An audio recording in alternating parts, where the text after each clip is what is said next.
네, 요한복음 특강 95번째 시간입니다. 오늘은 요한복음 19장 10절에서 15절까지 말씀을 드리도록 하겠습니다. 너희의 왕을 보라가 되겠습니다. 지난 시간에는 이 사람을 보라는 제목으로 말씀을 나누었습니다. 빌라도는 이미 신문 과정에서 예수님이 사형을 받을 만한 죄가 없음을 알았습니다. 그러나 유대인들의 압박 속에서 그분을 주님을 풀어주기 위한 마지막 방법으로 무자비한 채찍질을 가한 것입니다. 그리고 유대인들에게 내가 할 수 있는 모든 것들은 다 했다. 그는 무죄다라고 예수님의 무죄함을 재차 선언한 것입니다. 빌라도는 가시나무 왕관과 자주색 관복 그리고 피 흘리시는 얼굴, 채찍에 맞아 고통스러운 숨을 몰아쉬는 주 예수님을 군중들 앞에 세웠습니다. 그리고 이 사람을 보라고 말했던 것이죠. 빌라도가 이 사람을 보라고 말한 것은 단순히 예수님을 소개하는 말이 아니었습니다. 군중의 그 격앙된 감정을 바꾸어 보려는 그런 심리에서 나온 행동이었던 것이죠. 그런 예수님이 심하게 맞은 불쌍한 모습을 보여주면 군중들이 그 동정심이 생겨서 더 이상 처형을 요구하지 않을 것이라고 그렇게 기대를 했던 것입니다. 그래서 빌라도는 이 사람은 사형당할 만한 죄가 없다는 그 판단을 했지만 군중과 충돌하는 그런 결정을 내릴 용기는 부족했던 사람이었던 것이죠. 때문에 직접 결정하기보다 군중들의 반응에 기대어서 상황을 해결하려고 했던 것입니다. 그래서 그의 이 말에는 사람들의 동정심을 자극하려는 의도와 함께 책임을 회피하고 갈등을 줄이려는 두려운 마음이 함께 담겨 있었던 것입니다.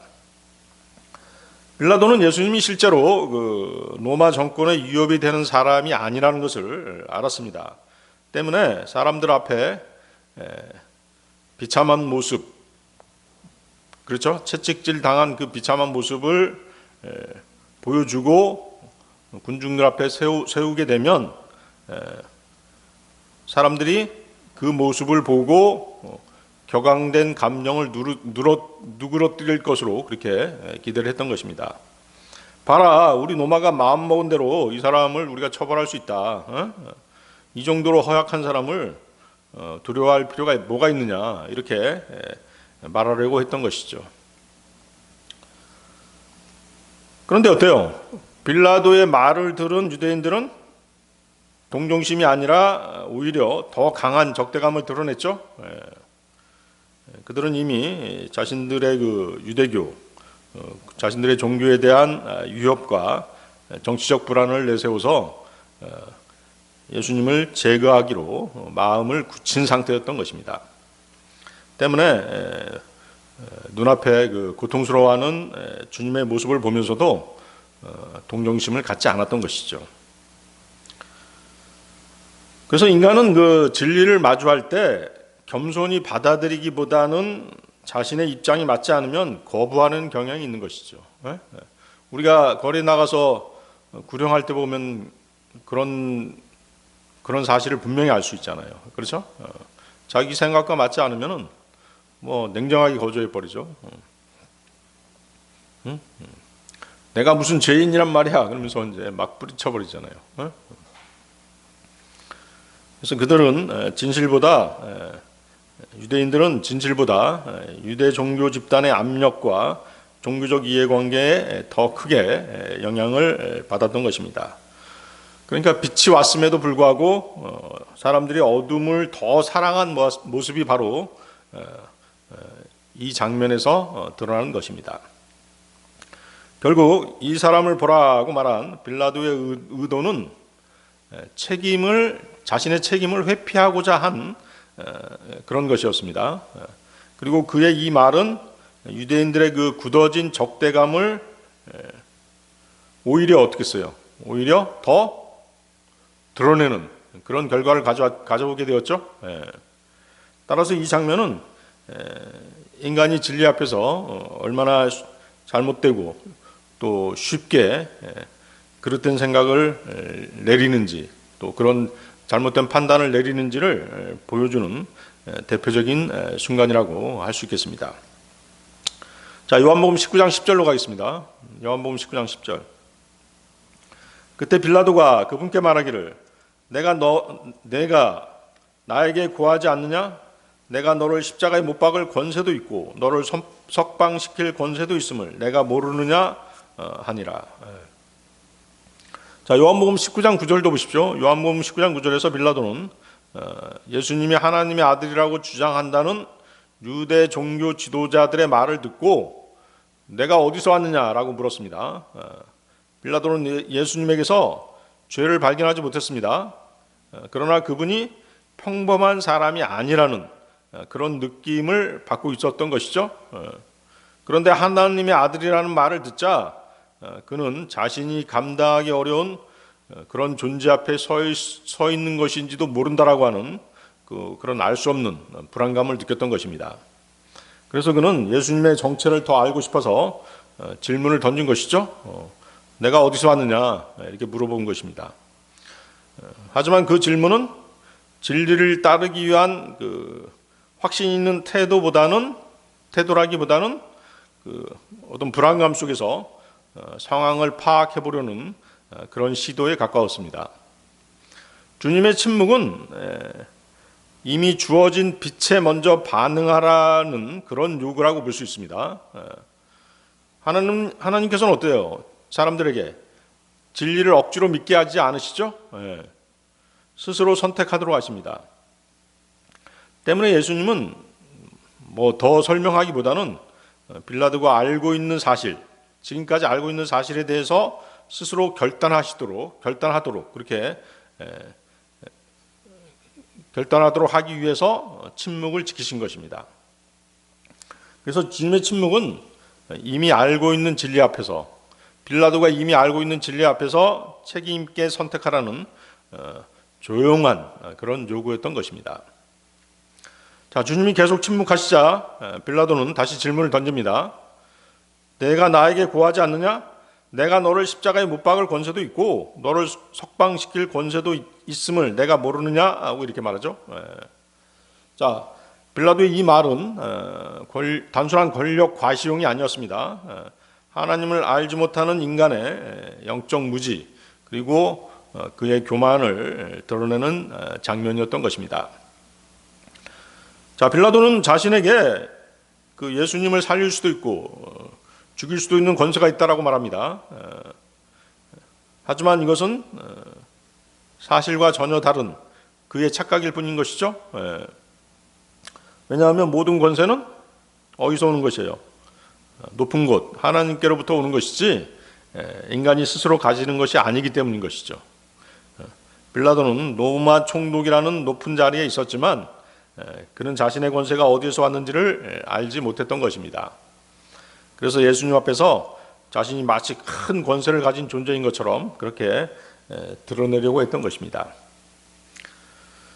그래서 빌라도의 이 교만한 말은 예수님의 침묵과 아주 분명하게 대비되고 있습니다. 예수님은 아무런 변명이나 흔들림 없이 조용히 침묵하고 계셨습니다.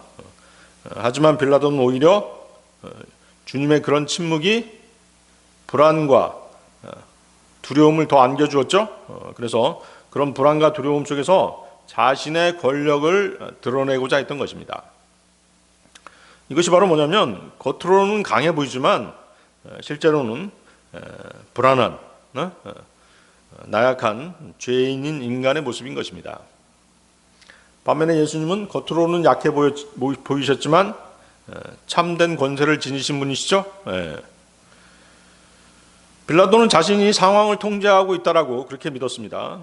그러나 실제로는 하나님께서 이미 정하신 계획 안에서 움직이고 있었을 뿐인 것이죠.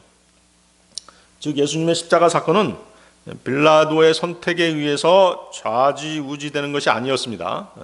하나님께서 미리 정하신 뜻에 따라 이루어지고 있었던 것입니다. 그래서 우리는 이 구절을 통해서 인간의 권세는 제한적이다는 것을 알 수 있죠. 그리고 하나님께 속한 것이라는 사실도 알 수 있습니다. 빌라도는 자신이 모든 것을 통제하고 판단하고 심지어 재판까지 할 수 있다라고 그렇게 생각했고 실제로 또 그렇게 했습니다마는 실제로는 하나님 앞에 서 있는 한 죄인에 불과했던 것입니다. 참된 주권은 빌라도가 아니라 하나님께 있는 것이죠. 예수님은 그 하나님의 뜻을 이루기 위해서 십자가의 길을 묵묵히 가시고 계셨던 것입니다. 다시 보십시오. 내가 너를 십자가에 못 박을 권세도 있고 너를 석방시킬 권세도 있음을 내가 모르느냐? 자, 빌라도는 이 말을 통해 자신의 본 모습을 드러냈습니다. 그는 자기가 총독자리에 앉아 사람을 살릴 수도 있고 죽일 수도 있는 절대적인 권한을 가졌다라고 그렇게 과시했던 것이죠. 그는 지금까지 예수님의 무죄를 거듭해서 주장해 왔습니다. 그럼에도 불구하고 어떻게 했어요? 그는 끝내 예수님을 석방하지 않았죠. 그리고 마침내 사형 선고를 내리게 되는 것입니다. 자, 이것은 뭐냐면 이제 그 빌라도 개인의 모습이 아니라 당시 세계 최강국이었던 로마의 사법 체계가 가진 한계를 보여주는 그런 장면이기도 했던 것이죠. 자금의 세상을 예표하는 로마는 공정한 법과 정의를 그렇게 자랑하던 그런 나라였습니다. 그렇죠? 지금의 각 나라도 마찬가지잖아요. 우리가 가진 사법 체계, 우리가 가진 입법, 사법, 행정 체계가 최고다 이렇게 다들 주장하잖아요. 그렇지만 어때요? 많은 문제점을 안고 있죠. 부정부패, 불공정, 불의가 판치는 것이 세상 제도인 것이에요. 로마도 문제 바로 그런 것이었죠. 우리가 가장 선진적이고 가장 진보적이고 가장 발전된 사법제도와 행정체제를 가지고 있다라고 이렇게 주장했지만 실제로는 진리와 정의보다 군중의 요구를 더 두려워했던 것이죠. 바로 그런 모순을 가지고 있던 것이에요.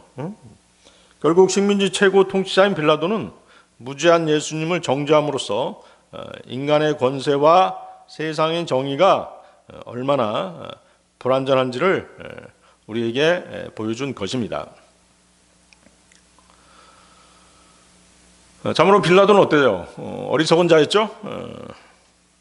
그는 자신이 사람의 생사마저도 좌지우지할 수 있는 권세를 지녔다라고 그렇게 그런 생각으로 또 가득 차 있던 사람이었습니다. 그러기에 하나님의 아들이 전적으로 자신의 수중에 맡겨져 있다 이렇게 그렇게 생각했고 또 그렇게 말한 것입니다.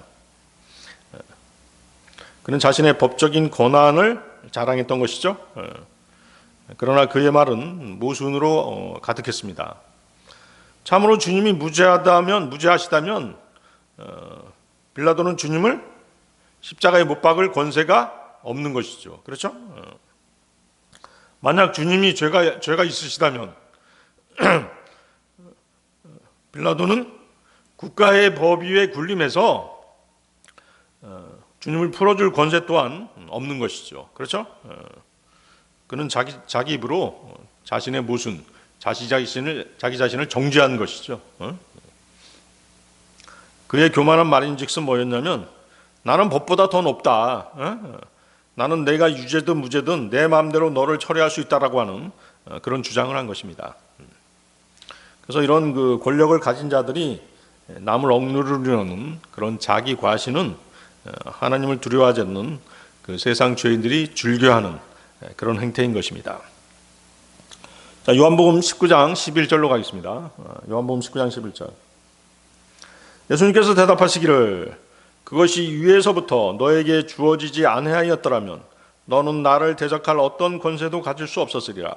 그러므로 나를 너에게 넘겨준 자에게는 더 크나큰 죄가 있도다 하셨느니라.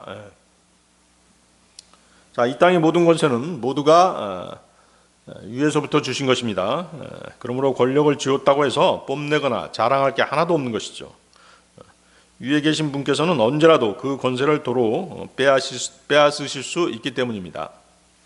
인류 역사상 이 지구상에 군림했던 권력자들 가운데 이것을 정확하게 알고 있었던 권력자들은 히브리 민족의 몇몇 족장을 제외하고는 아무도 없었습니다. 그들이 이 사실을 알 수 있었던 것은 만유의 주제가 되시는 하나님을 알고 믿었기 때문에 가능했던 것이죠. 세상 모든 권력자 중에는 이 사실을 어렴풋이 짐작하고 있는 사람도 있습니다. 그러나 짐작만 하고 있을 뿐 합당하게 처신해서 공의롭게 권력을 행사한 사람은 거의 없는 것이죠. 로마서 13장 1절하고 관련이 있습니다. 로마서 13장 1절 모든 혼은 저마다 더 높은 권세들에게 복종할지어다. 이는 하나님께로부터 나오지 아니하는 어떤 권세도 없기 때문이니 지금 존재하는 권세들은 하나님께로부터 임명된 것이라. 자, 이 말씀은 단순히 주어진 권세에 무조건 따르라는 그런 뜻이 아닙니다.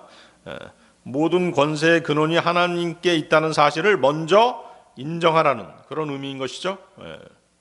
그래서 정부나 통치자도 하나님께서 질서를 위해 세우신 도구로 우리는 이해해야 됩니다. 성도는 기본적으로 그 권세에 순종하는 태도를 가져야 되는 것이죠. 그러나 이것은 하나님보다 권세를 더 높이라는 뜻이 아닙니다. 하나님께서 세우신 질서를 존중하라는 뜻인 것이죠. 따라서 성도는 사회의 질서를 어지럽히지 않고 하나님께 대한 순종의 마음으로 권세에 복종해야 되는 것입니다. 하지만 만약 그 권세가 하나님의 뜻에 분명히 어긋나는 것을 요구할 때, 그리고 진리를 포기하도록 강요할 때는 누구에게 먼저, 그렇죠, 하나님께 먼저 순종해야 된다는 것과 진리를 우선적으로 따라야 한다는 그 원칙도 우리 그리스도인들은 함께 가지고 있어야 되는 것입니다. 다시 보십시오. 그것이 위에서부터 너에게 주어지지 아니하였다면 나를 대적할 어떤 권세도 가질 수 없었으리라. 자, 주님의 이 말씀을 들은 빌라도는 당황할 수밖에 없겠죠. 당황할 수밖에 없었습니다. 이 말은 무슨 뜻이냐면 내가 나를 십자가에 처형할 수가 있다면 그것은 하나님께서 그 권세를 너에게 주셨기 때문이다. 네가 나를 놓아줄 권세도 있다면 그건 역시 하나님께서 허락하시지 않으면 안 된다는 뜻으로 주님께서는 말씀하신 것이에요. 주님께서는 이러한 사실을 지금 빌라도를 통해서 모든 권력자들에게 알려주고 계신 것이죠. 자, 이런 이제 말씀을 하시자 빌라도가 어때요? 거기 12절 잠깐 보십시오. 요한복음 19장 12절 앞부분. 그러자 그때부터 빌라도가 그분을 석방시키려고 하였더라. 두려운 마음이 들었던 거죠. 당황했던 것입니다. 예수님의 말을 듣고 빌라도는 당황했습니다. 빌라도는 예수님에게서 단순한 죄인이 아닌 어떤 특별한 존재라는 느낌을 받고 있었던 것입니다.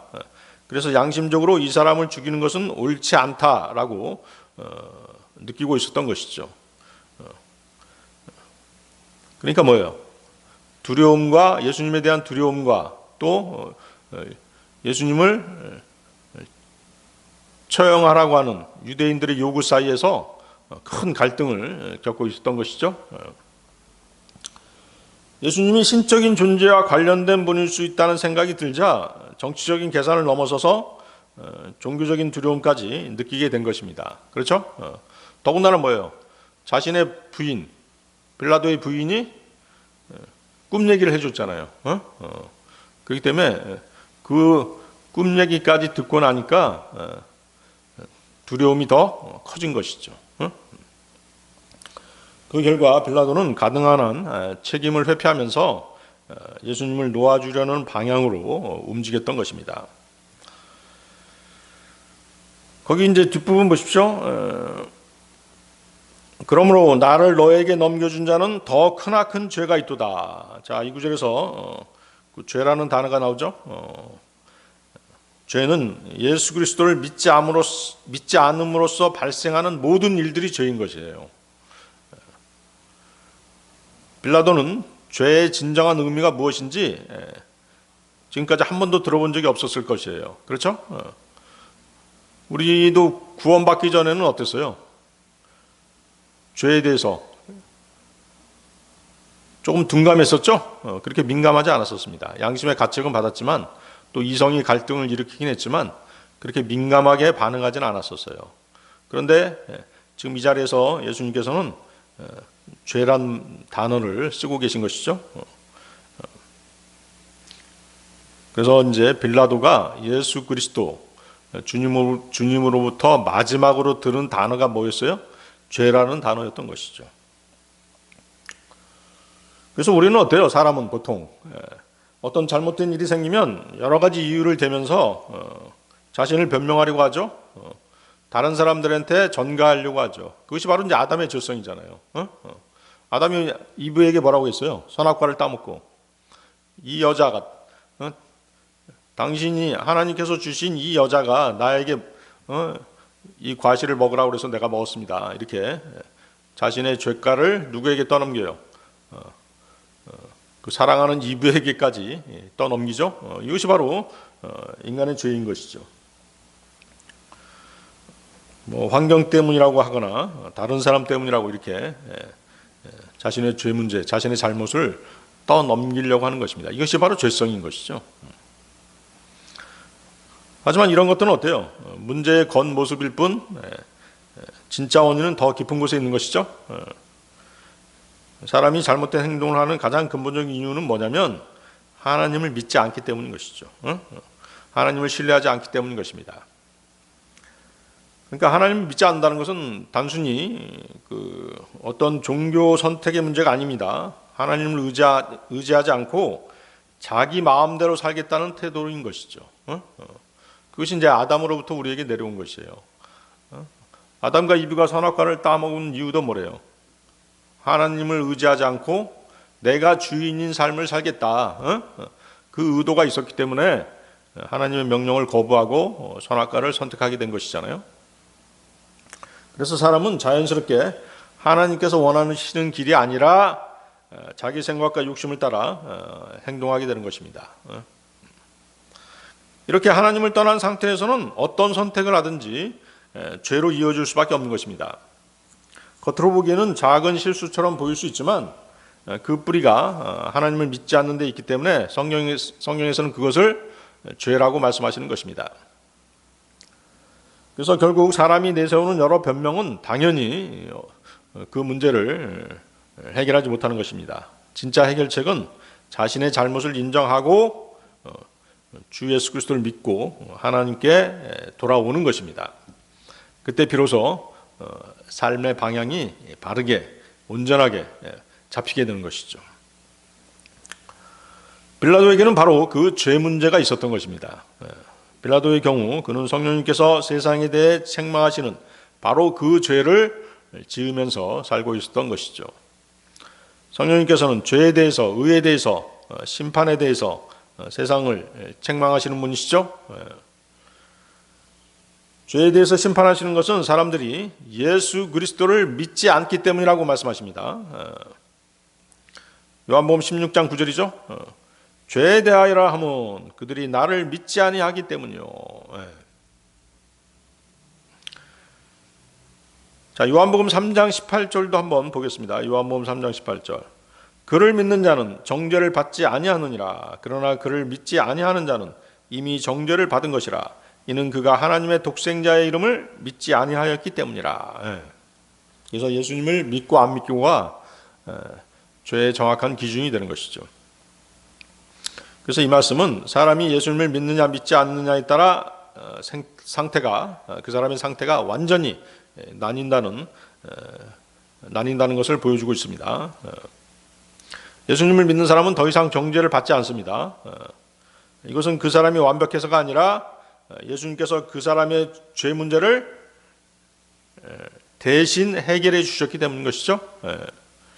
하지만 예수님을 믿지 않는 사람은 이미 정죄 아래 있습니다. 이것은 그 사람이 스스로 예수님을 거부한 결과인 것이죠. 하나님께서는 구원의 길을 예수님을 통해 분명히 보여주셨습니다. 그런데도 그 길을 거부하는 것은 하나님의 도움을 거절하는 것입니다. 그래서 믿지 않는 것은 뭐 단순한 무관심이나 선택의 문제가 아닙니다.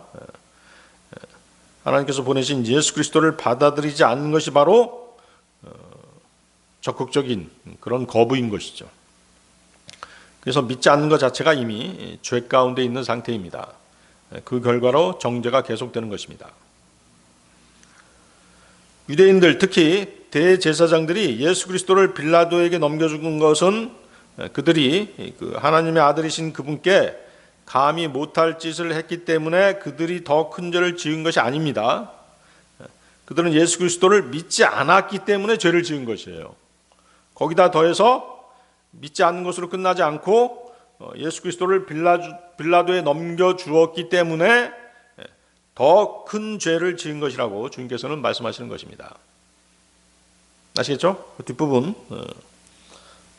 나를 너에게 넘겨준 자는 더 크나큰 죄가 있도다. 자, 요한복음 19장 12절로 가겠습니다. 요한복음 19장 12절. 그러자 그때부터 빌라도가 그분을 석방시키려고 하였더라. 그러나 유대인들이 소리지르며 말하기를 만일 당신이 이 사람을 풀어주면 당신은 카이사르의 친구가 아니니이다. 누구든지 자신을 왕으로 삼는 자는 카이사르를 대적하여 말하나이다 하였더라.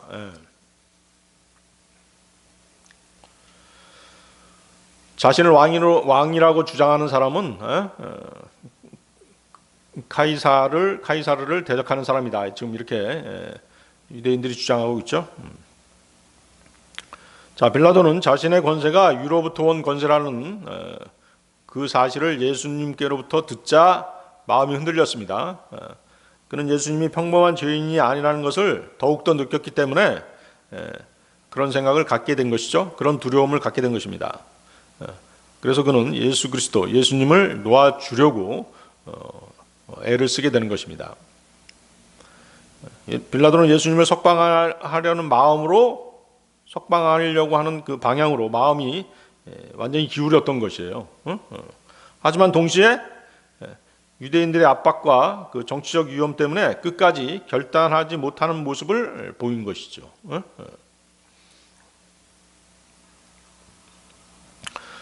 빌라도가 예수님을 놓아주려고 했던 것은 뭐 하나님에 대한 어떤 믿음이 있었기 때문은 아닙니다.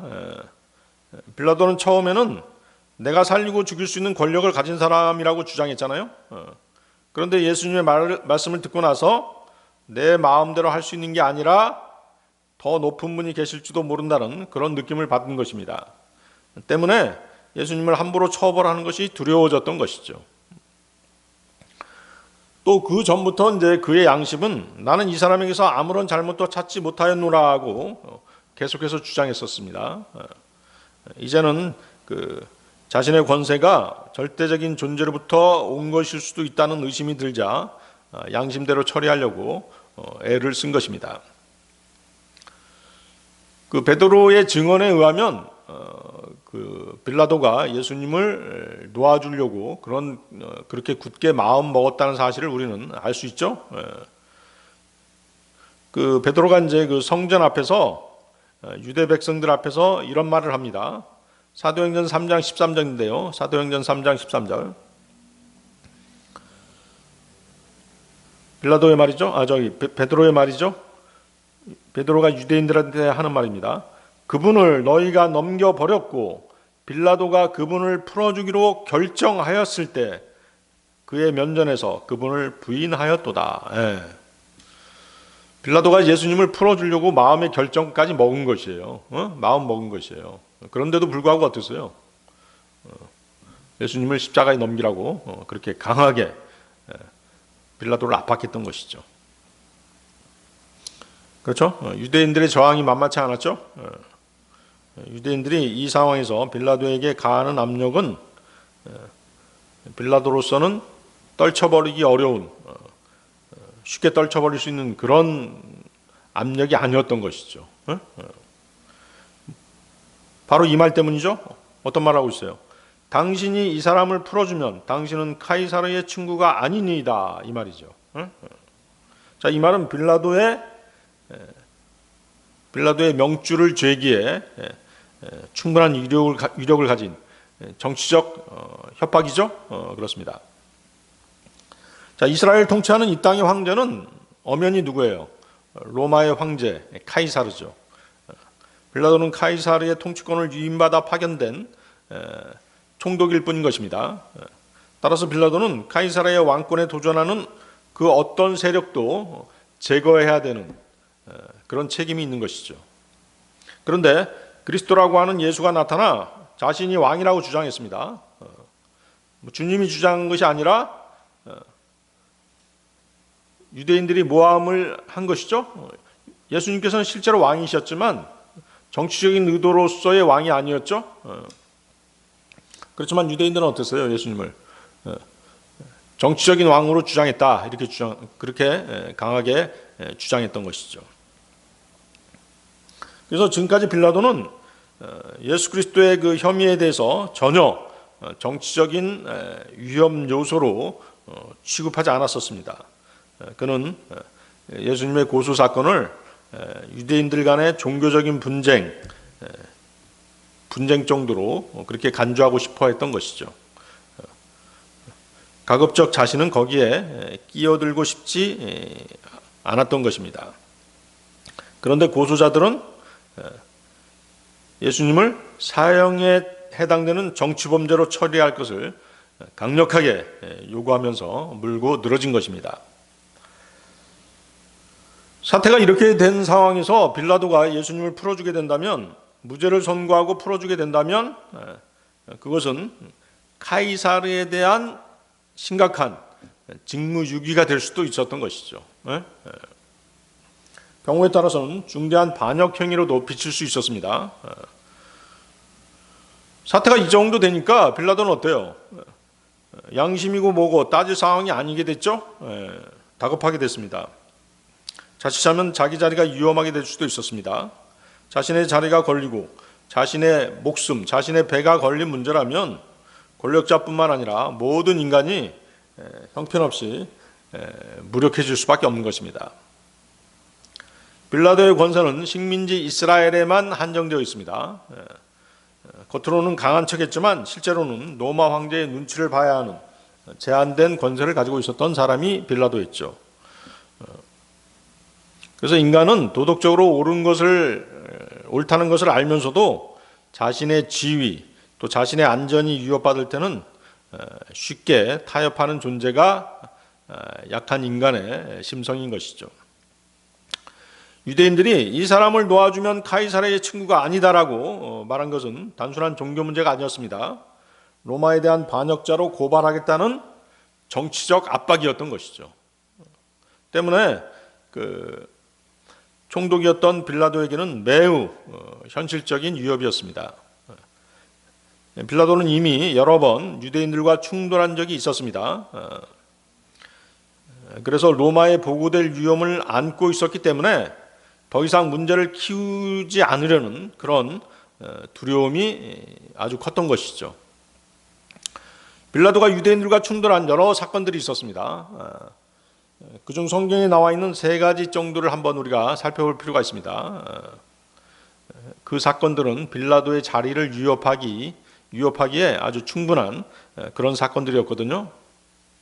첫 번째 사건은 이제 유대인들은 이제 그리스도가 백성을 미혹하고 선동하고 또 카이사르에게 세례를 바치지 못하게 가르치고 또 자칭 유대인의 왕이라고 주장했다라고 그렇게 고발했죠. 그것은 이제 우리가 앞에 우리 요한복음 강의 중에 이제 우리가 정확하게 얘기를 했었죠. 그 내용에 대해서 설명했었습니다. 자, 누가복음 23장 2절 5절에서도 이제 그 고소 내용이 나오고 있습니다. 그리고 그들이 그분을 고소하기 시작하며 말하기를 우리는 이 사내가 민족을 오도하고 카이사르에게 공세 내는 것을 금하면서 자기 스스로 그리스도 곧 한 왕이라고 말하는 것을 알아내었나이다 하였더라. 그렇죠?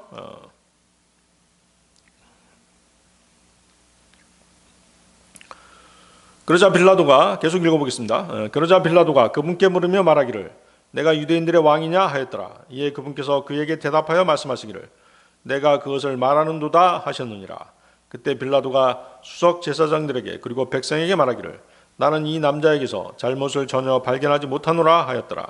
그러자 그들이 더욱 사나워져서 말하기를 그는 갈릴리에서부터 시작하여 이곳까지 모든 유대인 거주 지역 도처에서 가르치며 백성을 휘저어놓고 있나이다 하였더라. 자, 그래서 이러한 고발 내용들은 빌라도가 결코 무시할 수 없는 것이었죠. 무시할 수 없는 것들이었습니다. 나라를 운영하자면 뭐가 필요해요? 세금이 필요하잖아요. 그렇죠? 근데 세금 못 내게 했다. 카이사르가 엄연히 황제인데도 자신이 왕이라고 주장했다. 또 백성들을 미혹하고 선동했다. 이런 죄목들은 다 사형에 해당되는 그런 죄란 말이에요.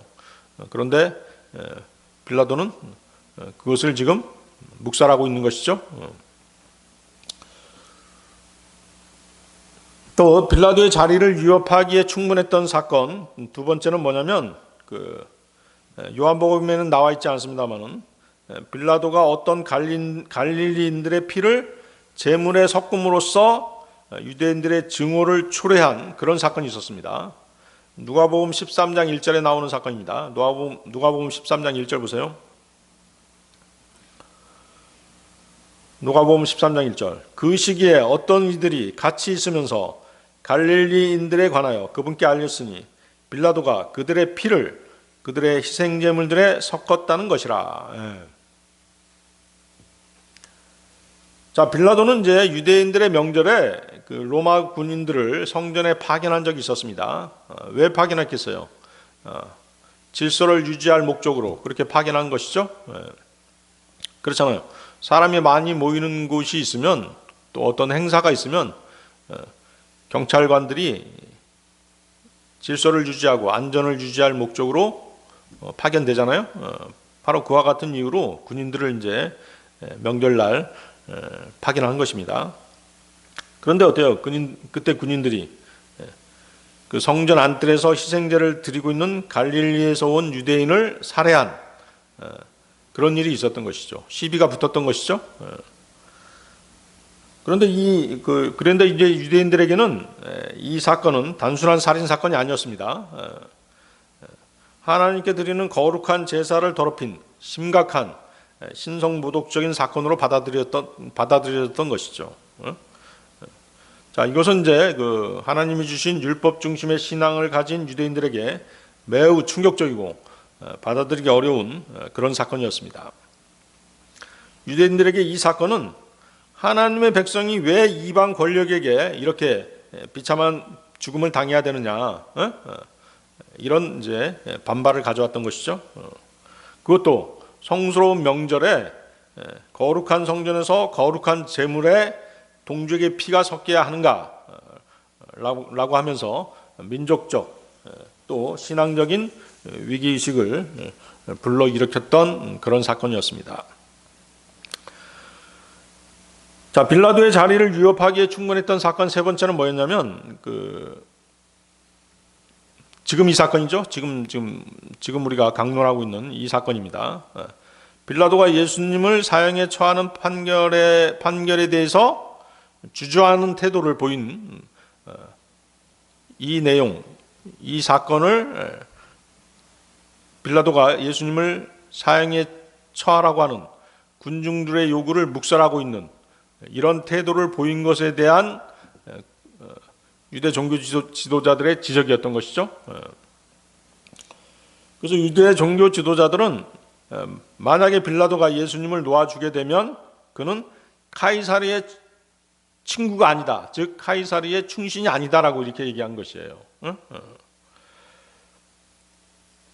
자, 이런 얘기들, 지금까지 있었던 사건들과 지금 유대인들이 예수님을 놓아주게 된다면 우리는 당장 너를 고발할 것이야, 고소할 것이야, 이렇게 얘기하는 이런 협박에 대해서 빌라도가 어때요? 잠잠고 그 말들을 묵살하고 예수님을 풀어줄 수 있는 그런 조건이 성립되진 않잖아요. 그렇죠? 매우 중대한 위기에 처한, 그렇죠? 그런 상황으로 바뀌어버린 것이죠.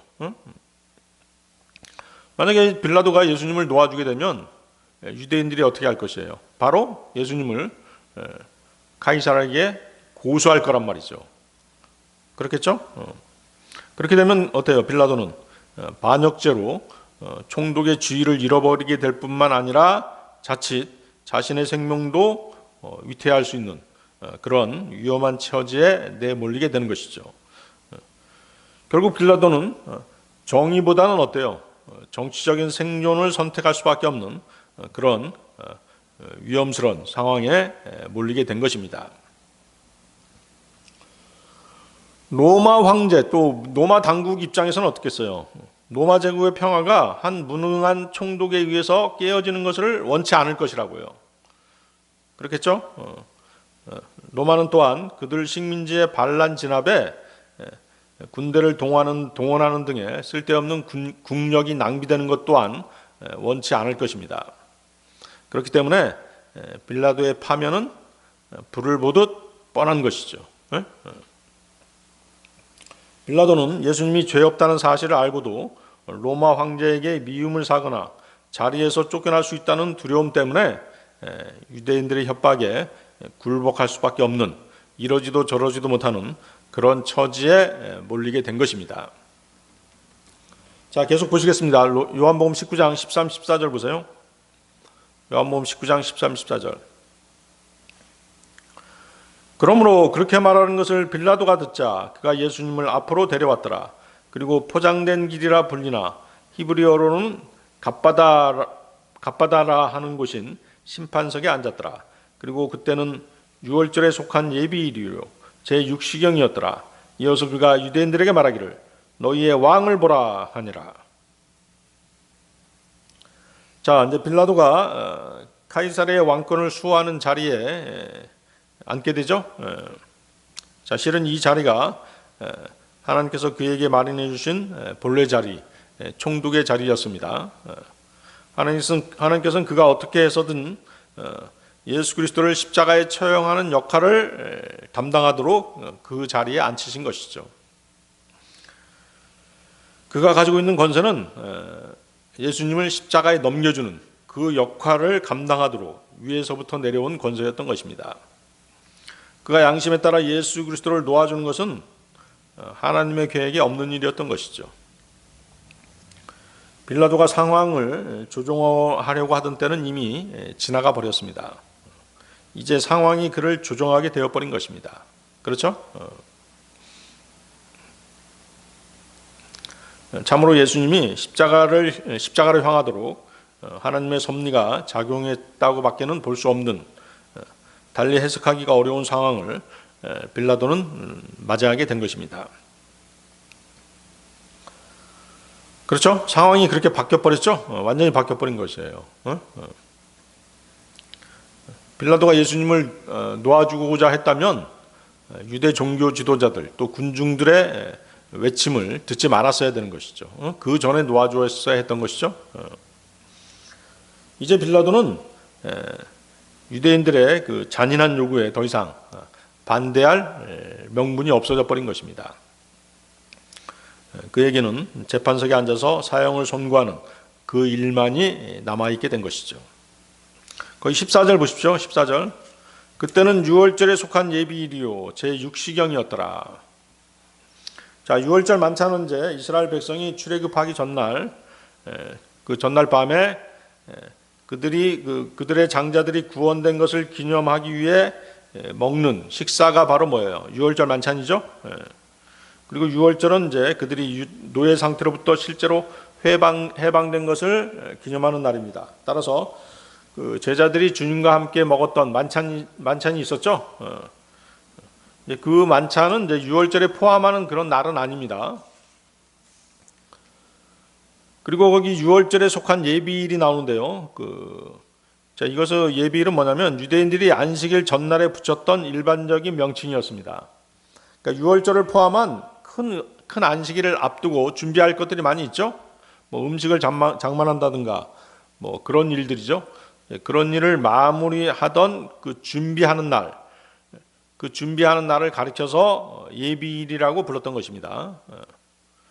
거기 제6시가 나오는데요. 제6시경은 뭐냐면 로마식으로 얘기하면 아침 무렵 대략 오전 6시경을 말하는 것입니다. 예수님이 유월절을 준비하던 바로 그날 아침 일찍 재판을 받으심으로써 유월절 어린 양으로 희생되기 위해 넘겨주셨다는 것을 보여주고 있는 것입니다.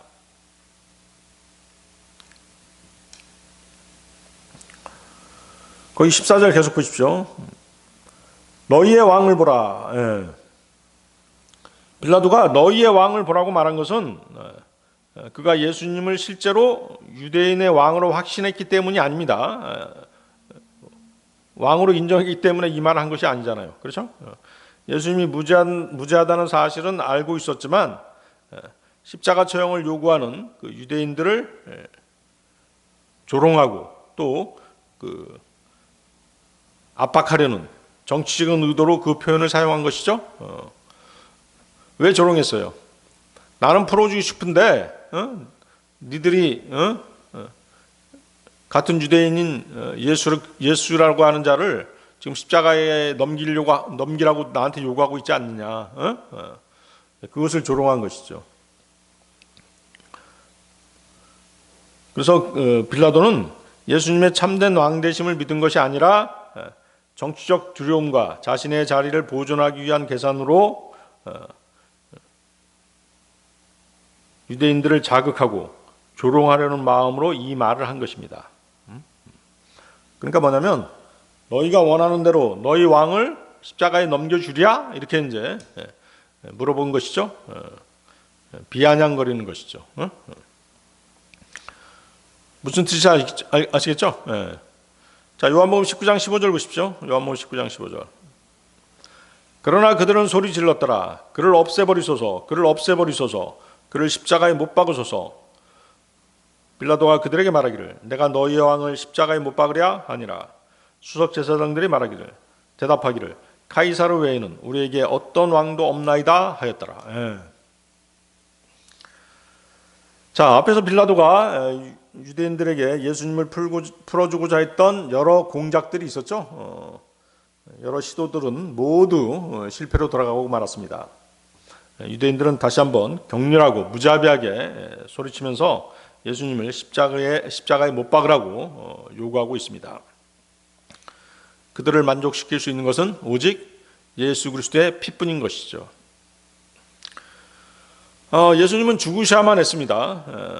하나님께서 그렇게 정해 놓으셨기 때문입니다. 그러나 그 전에 우리는 육신을 입고 오신 하나님을 대하는 인간의 잔인함을 먼저 보게 되는 것입니다. 하나님의 계획은, 예수님을 보낸 하나님의 계획은 사랑에 기초한 것이었죠. 사랑에 기초한 것이었습니다. 그러나 그들의 주장은 증오의 바탕을 두고 있죠. 하나님의 계획은 가엾은 죄인들에게 베풀어 주시고자 하신 자비였습니다. 그러나 군중들의 의도는 죄 없는 분의 피를 보는 것이었던 것이죠. 확연하게 대비가 되고 있죠. 자, 거기 계속 보십시오. 내가 너희의 왕을 십자가에 못 박으랴? 자, 이 빌라도의 말은 예수를 왕으로 부르면서 유대인들의 반응을 재차 확인하려는 그런 공개적인 질문이었습니다.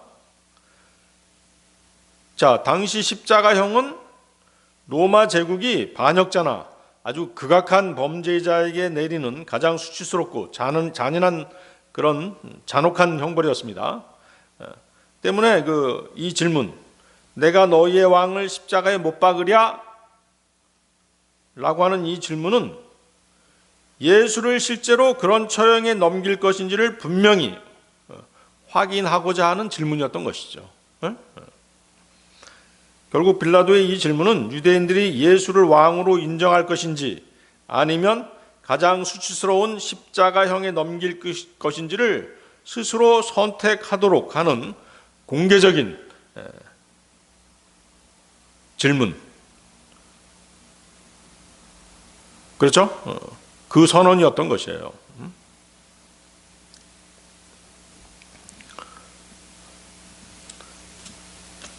원래 유대인들의 그 형벌은 무엇이었어요? 유대인들의 형벌은 투석형이었잖아요. 그렇죠? 투석형인데 내가 너희가 자칭 왕이라고 하는 유대인들의 왕이라고 하는 이 사람을 십자가에 넘겨서 우리 로마식대로 십자가의 형벌로 처형하기를 원하느냐라고 마지막으로 확인하는 그런 질문이었던 것이죠. 그런데 어때요? 유대인들이 뭐라고 얘기하는 것이에요? 뭐라고 대답합니까? 거기 보십시오. 카이사르 외에는 우리에게 어떤 왕도 없나이다. 이스라엘 백성의 자신들의 메시아에 대한 강력한 거부죠. 그래서 예수님을 거부하는, 예수님을 배척하는 이들의 외침은 성경 그대로 성취되었던 것이죠. 성경 예언 그대로 성취되었던 것입니다. 대표적인 구절이 이제 두 구절 정도가 있는데요. 이사야서 49장 7절입니다.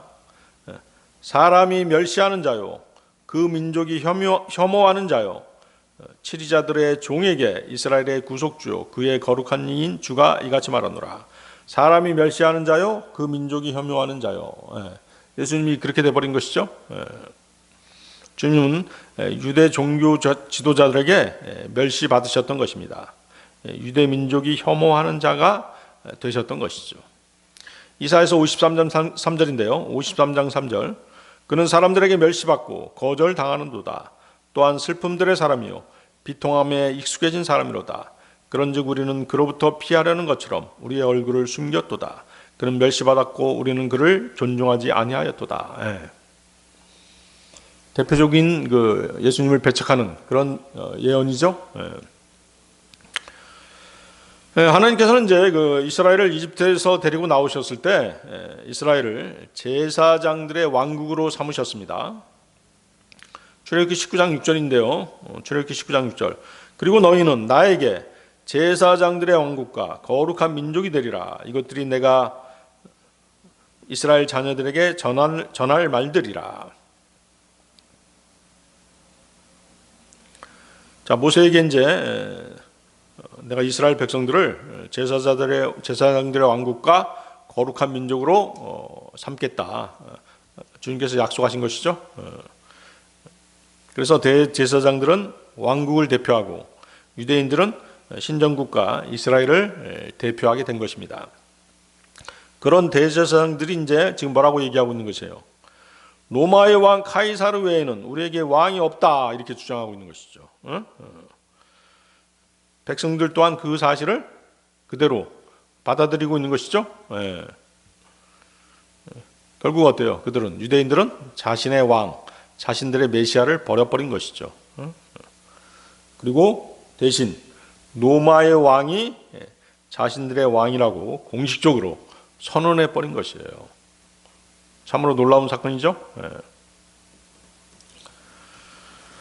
그래서 인간이 내릴 수 있는 가장 비극적이고도 정신 나간 결정이 무엇이냐고 묻는다면 그것은 인간이 하나님의 의를 거부하기로 결정하고 자신들의 의를 내세우는 것이라고 성경은 말씀하시죠.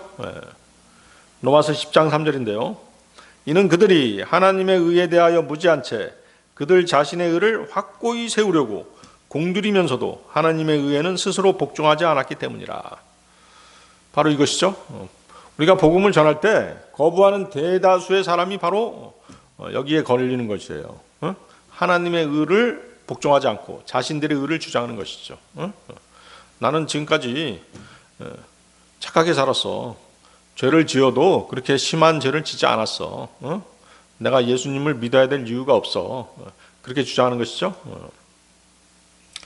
그 다음 이제 인류 역사상 이 지구상에서 인간이 내렸던 그 모든 결정 가운데서 가장 비극적이고도 어리석은 결정이 무엇이냐라고 묻는다면 바로 그것은 유대인과 그 통치자들인 대제사장들이 요한복음 19장 15절에서 내린 결정이었다라고 성경학자들은 보는 것이죠.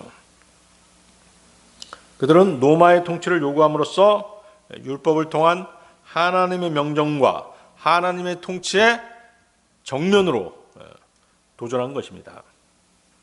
신명기 17장 14, 15절 말씀입니다. 신명기 17장 14, 15절. 내가 주 너희 하나님께서 너에게 주시는 지역으로 와서 그곳을 차지하고 그 안에서 거하며 말하기를 내 주위에 있는 모든 민족과 같이 나도 나를 다스릴 왕을 세우겠노라 할 때면 너는 기필코 주 너희 하나님께서 선택하실 자만을 너를 통솔하는 왕으로 세울지니라. 너는 너의 형제들 중에서 한 명을 너를 다스리는 왕으로 세울지니 너는 너의 형제가 아닌 타국인을 너를 다스리도록 세우지 말지니라. 자, 이 말씀은 뭐예요? 이스라엘의 왕을 세우는 것에 대해서 이미 오래전에 하나님께서 말씀해 놓으신 것이죠. 하나님께서는 이스라엘이 왕을 요구할 것을 알고 계셨어요. 그래서 왕을 세울 때는 이러이러한 조건으로 왕을 세우라라고 미리 예언해 놓으셨던 것입니다. 그리고 결국 이스라엘은 왕을 요구하게 되죠. 사무엘상 8장 5, 6절입니다. 그러면서 그에게 말하기를 보소서 당신은 늙었고 당신의 아들들은 당신의 길들 가운데 살아가지 않나이다. 이제 우리에게도 모든 민족처럼 우리를 재판하는 왕을 세워주소서 하였더라. 그러나 그것이 사무엘을 불쾌하게 하였으니 그들이 말하기를 우리에게는 우리를 재판하는 왕을 주소서 하였을 때라. 그렇죠? 우리에게도 우리를 재판하는 왕을 주소서 하였을 때라. 자, 하나님께서 예언하신 대로 이스라엘이 왕을 요구했어요. 그런데 왜 사무엘이 불쾌했을까요? 사무엘이 불쾌했다는 얘기는 하나님께서도 불쾌하셨다는 얘기거든요. 왕을 주시겠다라고 약속하셨는데 왜 왕을 요구하자 불쾌하셨을까요? 이유가 있었죠. 자, 하나님께서는 그들이 왕을 요구하자 그들의 요구를 들어주셨습니다. 그들의 선택에 따라서 누가 왕이 됐어요? 이스라엘의 초대 왕 사울이었죠. 사울이 왕위에 올랐던 것입니다. 자, 그런데 이제 이번에는 어때요? 이번에는 로마의 카이사를 원하고 나왔던 것이죠. 자, 그런데 하나님께서는 그들의 요구를 다시 들어주십니다. 그런데 어때요? 그 뒤로 이스라엘이 어떤 상태가 되었습니까? 그들은 중세 암흑 시대를 넘기고 나서까지도 로마 카톨릭에 의해서 투옥되고 고문당하고 화형당하기를 계속했던 것이죠. 그러더니 20세기에 들어와서 1945년에 이르기까지 로마 카톨릭의 비호를 받고 있던 독일 나치에 의해서 600만 명 이상의 유대인들이 학살당하기에 이르렀던 것이죠. 그들을 학살하는 데 앞장섰던 유대인들을 학살하는 데 앞장섰던 독일 장성들은 모두 하나같이 로마 카톨릭 신자들이었죠. 당시 독일 수뇌부는 로마 카톨릭의 교황 피오 12세와 화친 조약을 맺고 있었던 것입니다. 바티칸 당국과 국계 송을 잡고 있었던 것입니다. 하나님께서는 이스라엘이 진정한 왕이신 분을 배신할 때마다 그들에게 왜 그 선택이 잘못된 것인가를 분명히 깨닫도록 해주신 것이에요. 이스라엘이 왕을 요구했을 때 하나님과 사무엘이 불쾌한 이유는 왕 자체가 문제가 아니었습니다. 무엇이 문제였어요? 하나님에 대한 그들의 믿음 없음이 문제였던 것이죠. 왕을 구하는 동기와 태도가 잘못되었기 때문인 것이죠. 거기 아까 읽었던 사무엘상 8장 5, 6절 다시 보십시오.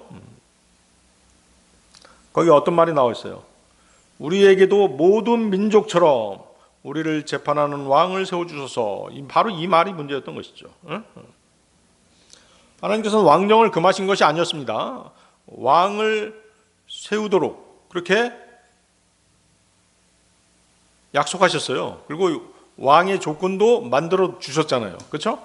그 조건에 맞게 왕을 세워야 되는데 이스라엘은 그렇게 하지 않았죠? 자, 아까 신명기에서 그 왕을 세우는 조건이 어떤 조건이었어요?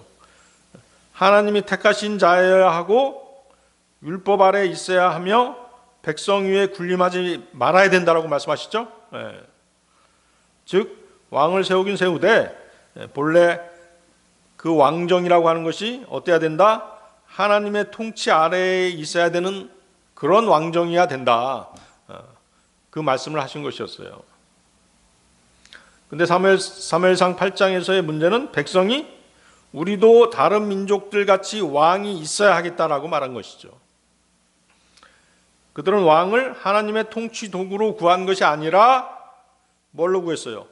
이방 나라들처럼 살기 위한 그런 수단으로 왕을 요구했던 것이에요. 이해하시겠어요? 네. 그래서 이스라엘의 왕을 요구한 죄는 요구 방식에 있었던 것입니다. 유대 전통에서 왕을 세우는 것 자체는 율법에 기록되어 있는 일이었습니다. 하지만 이스라엘 백성이 말한 우리도 다른 민족처럼 이라는 말이 문제였던 것입니다. 이스라엘은 하나님의 특별한 백성이 되기를 싫어했던 것입니다. 하나님의 직접 통치를 싫어했습니다. 세상 나라들과 같은 정치 구조를 더 원했던 것입니다. 그래서 하나님께서는 그들이 너를 버린 것이 아니라 나를 버렸다라고 말씀하신 것입니다. 즉 그들의 죄는 왕정 자체보다도 영적 배반이었던 것이죠. 왕정보다 언약 정신의 중요성을 이스라엘은 잊고 있었던 것입니다. 모세의 율법은 현실적인 상황을 고려해서 왕 제도를 허용했습니다. 하지만 그 제도는 어디까지나 언약 공동체 안에서 하나님과 맺은 그 언약 안에서 하나님의 주권을 유지하는 형태의 왕정이어야 했던 것이죠. 하지만 이스라엘 백성은 왕을 원하면서 외적인 안전, 군사력, 인간 지도자, 눈에 보이는 권력을 더 의지했던 것이죠. 그 결과 이스라엘의 왕 제도는 이스라엘이 왕을 요구한 그 조건은 하나님을 더 잘 섬기기 위한 수단이 아니라 하나님 대신 의지할 대체문을 원했던 그들의 본성이 드러나 버렸던 것입니다. 보이지 않는 왕 대신 보이는 왕을 원하는 것은 믿음 없는 인간 본성의 타락의 결과물입니다. 이스라엘은 보이지 않는 하나님보다 눈에 보이는 왕, 즉각적으로 개입해서 자신들을 보호하고 외세의 침입에 대응할 수 있는 그런 왕이 더 안정적이다, 그렇게 생각했던 것입니다. 그래서 하나님이 불교해하신 것은 그 신뢰의 대상이 하나님에게서 누구에게로? 인간 왕에게로 옮겨졌기 때문인 것이죠. 그래서 하나님이 불교하신 이유는 왕 때문이 아니라 왕을 요구한 마음이 잘못되었기 때문입니다. 그들은 하나님의 때를 기다리지 않았습니다. 하나님의 방식으로 구하지 않았습니다. 하나님보다 인간 제도를 더 의지했습니다. 즉 문제는 왕을 세운 것이 아니라 하나님 대신 왕을 의지한 것입니다. 자, 다시 돌아보겠습니다. 이스라엘 대제사장들이 카이사르 외에는 우리에게 왕이 없나이다 라고 선언한 것은 매우 중대한 의미를 담고 있습니다. 그에 따라서 끔찍한 사태가 벌어지게 되었던 것입니다. 그중 하나가 이스라엘이 카이사르 외에는 우리에게 왕이 없나이다 라고 말한 그 이후부터 하나님께서는 어떻게 했어요? 이스라엘에게서 손을 떼시게 되는 것이죠. 이스라엘을 버려버린 것입니다. 하나님과 이스라엘 간의 관계 단절은 사도행전에서 그 과정이 점진적으로 진행되다가 사도행전 말미에 가서는 그 관계가 완전히 끝나고 말았던 것입니다.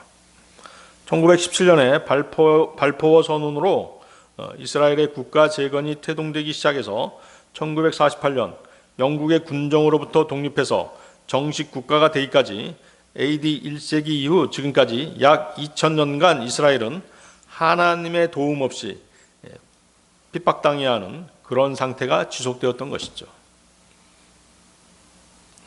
이 모두가 요한복음 19장 15절에서 비롯된 비극적인 사태였던 것입니다. 대제사장들이 카이사르 외에는 우리에게 왕이 없나이다 라고 말한 것은 사실상 하나님께서 우리를 위하여 이 지상에 세워주신 왕국과 관련해서 우리는 그 왕국에 속한 모든 권리와 민족적 권리를 포기하고 이제부터 우리는 로마에 복종하기를 결정하는 바입니다 라고 선언한 것이나 마찬가지였던 것이죠. 그렇죠? 결국 나중에 이스라엘은 어떻게 돼요? 대환란에 가서 적그리스도를 메시아로 받아들이는 것이죠. 그렇게 되는 것이에요. 자, 오늘 여기까지 하도록 하겠습니다.